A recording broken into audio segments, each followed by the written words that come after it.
Assalamualaikum warahmatullahi wabarakatuh. Saya Fahira Diana Iqbal dari PJKR 7D Universitas Singapura Bangsa Karawang. Pada video kali ini saya akan menyampaikan beberapa hal tentang pengertian, bagaimana tujuan, peranan, dan lain halnya mengenai event organizer atau EO atau event planner atau penyelenggara acara.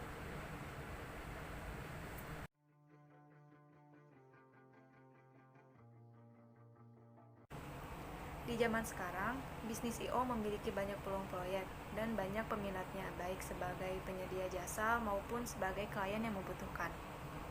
Menjalankan bisnis event organizer akan menguntungkan jika dikerjakan secara serius dan terus melakukan inovasi yang membuat orang tertarik. Menurut paypass.com, bisnis I.O. masuk ke dalam kategori 9 peluang usaha paling mantul di tahun 2020. Event planner atau event organizer biasanya dibutuhkan untuk sebuah instansi maupun perorangan mandiri yang ingin membuat acara dengan profesional.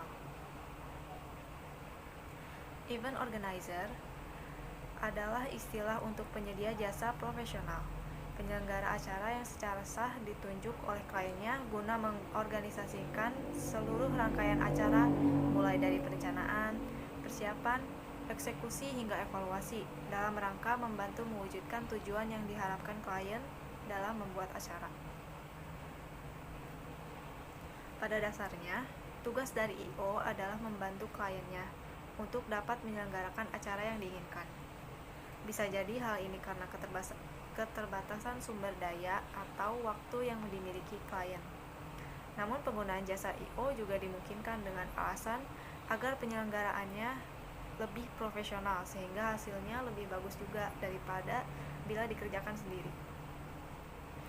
Event organizer sebagai penyelenggara perhelatan atau kegiatan apapun bentuknya memerlukan suatu kemampuan manajemen penyelenggaraan event yang profesional. Prinsip dalam membuat event. Pertama, why, yaitu alasan kenapa event tersebut dibuat. Kedua, what, apa bentuk dari event tersebut. Ketiga, where, di mana event tersebut akan dilaksanakan. When, kapan dan berapa lama event tersebut dilaksanakan. Kelima, who, siapa yang akan dilibatkan dalam event tersebut. Dan terakhir, how, bagaimana cara untuk melaksanakannya.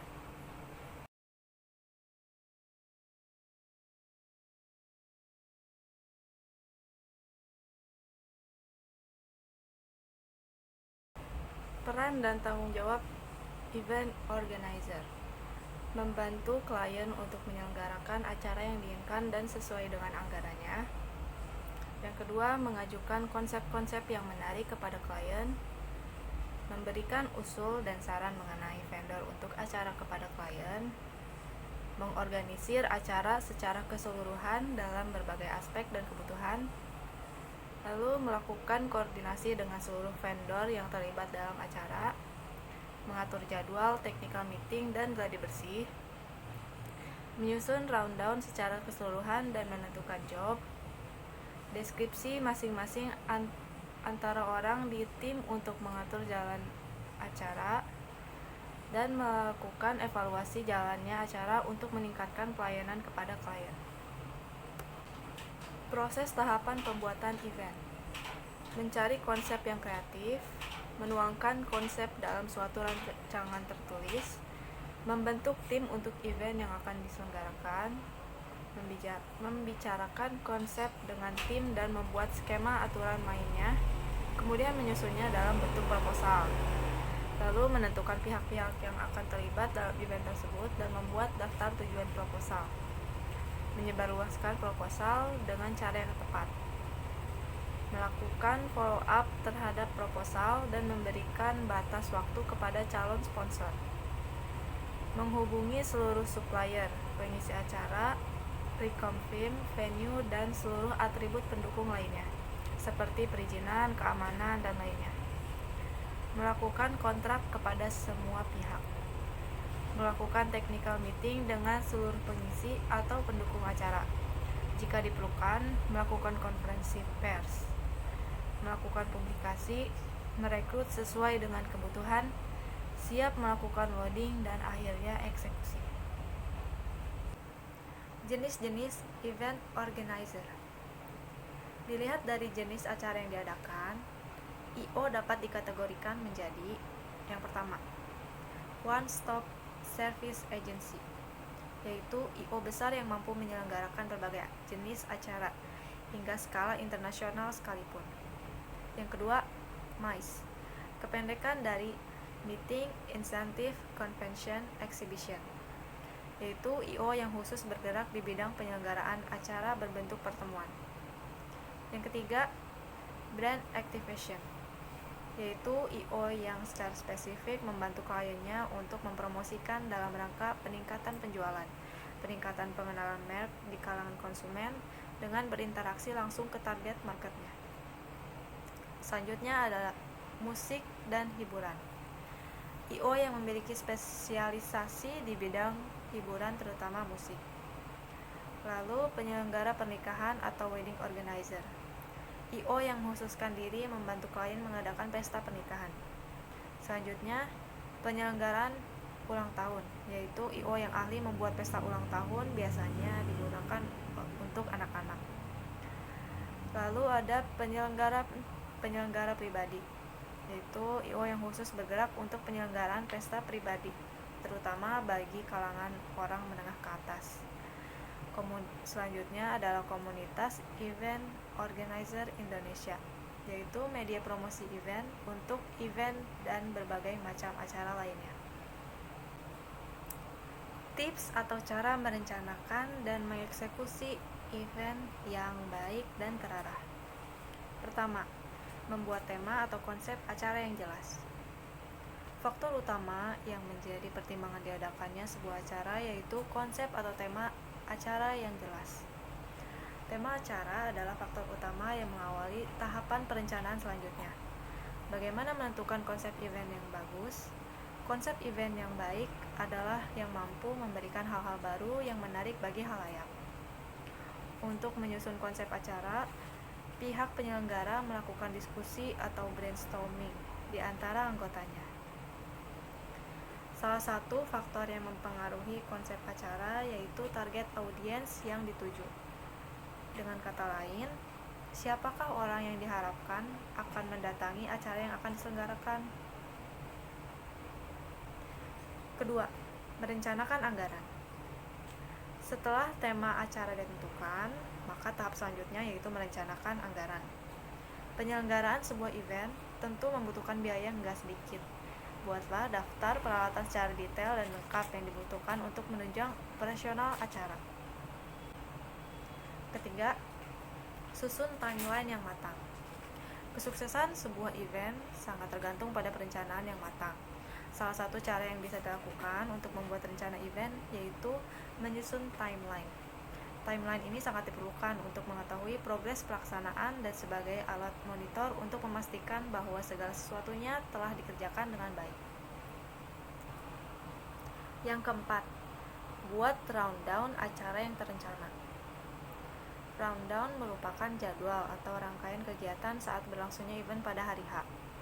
Rangkaian acara perlu disusun jauh-jauh hari sebelum acara terselenggara agar segala sesuatunya dapat dipersiapkan dengan baik. Selain itu, rundown juga berfungsi sebagai informasi bagi para calon pengunjung yang hendak datang ke acara. Kelima, tentukan target yang hendak dicapai. Target atau tujuan yang hendak dicapai merupakan inti dari sebuah acara. Tanpa tujuan yang jelas, sebuah event tidak memiliki makna dan tidak memiliki manfaat apapun. Keenam, susun rencana alternatif. Susunlah dan perkirakan beberapa skenario yang mungkin saja terjadi di lapangan. Misalnya, jika ternyata pengisi acara utama ternyata berhalangan hadir, maka penyelenggara memiliki rencana lain untuk mengantisipasi hal tersebut. Ketujuh, tentukan pengisi acara. Pengisi acara sangat tergantung pada bentuk dan tema kegiatan yang akan dilaksanakan. Jika acara tersebut adalah konser musik, tentu saja yang lebih tepat jika mengundang penyanyi, grup band, atau musisi.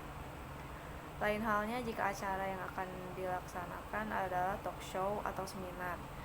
Pengisi acaranya yaitu narasumber yang memiliki kompetensi dan keahlian di bidangnya.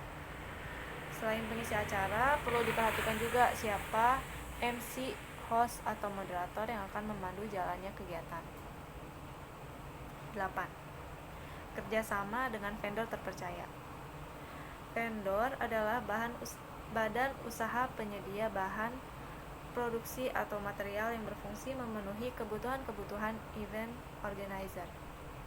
Penyelenggaraan event membutuhkan berbagai macam peralatan pendukung seperti misalnya catering, sewa mobil, tenda, booth pameran, sound system, dan sebagainya.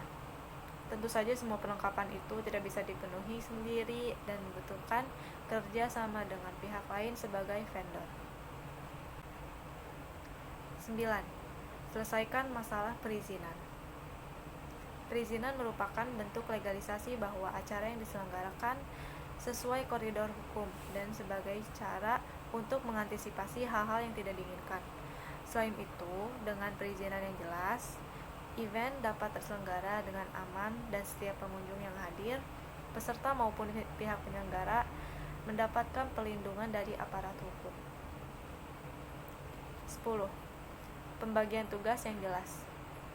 Pastikan bahwa tiap-tiap anggota yang memiliki keahlian sesuai dengan tugas yang diberikan. Deskripsi pekerjaan yang jelas perlu diberitahukan baik lewat briefing maupun dokumen tertulis agar anggota tidak kebingungan dan bertanya-tanya apa yang harus dilakukan. 11. Menentukan media promosi. Acara mau sebagus apapun tidak akan diketahui oleh orang jika tidak disebarluaskan. Oleh karena itu, media promosi sangat diperlukan untuk menyampaikan event yang hendak diselenggarakan. 12. Cari media partner yang tepat. Media massa seperti koran, majalah, media online bisa dijadikan mitra untuk ikut membantu menyebarluaskan event. Lewat media partner, pihak penyelenggara bisa menekan biaya promosi karena media massa memiliki jaringan yang kuat dan audiensnya masing-masing. Memilih media partner yang tepat tidak bisa dilakukan secara sembarangan. Pastikan bahwa audiens media partner memiliki kesamaan demografis maupun psikografis dengan audiens yang dituju oleh penyelenggara event. Ke-13, evaluasi setelah pelaksanaan event. Satu hal ini seringkali dilewatkan dalam penyelenggaraan event. Padahal evaluasi setelah pelaksanaan event sangat diperlukan sebagai bahan masukan dan pertimbangan agar event yang akan dilaksanakan di kemudian hari bisa lebih sukses. Lewat evaluasi pula, kamu bisa mengetahui kelemahan-kelemahan yang terjadi selama keberlangsungan acara dan memperbaiki pada event selanjutnya. Keberhasilan sebuah event ditentukan banyak faktor. Dengan planning yang matang disertai dengan pelaksanaan di lapangan yang baik, maka event yang berjalan sesuai rencana dan mencapai target yang diharapkan. Sekian yang bisa saya sampaikan mengenai event organizer.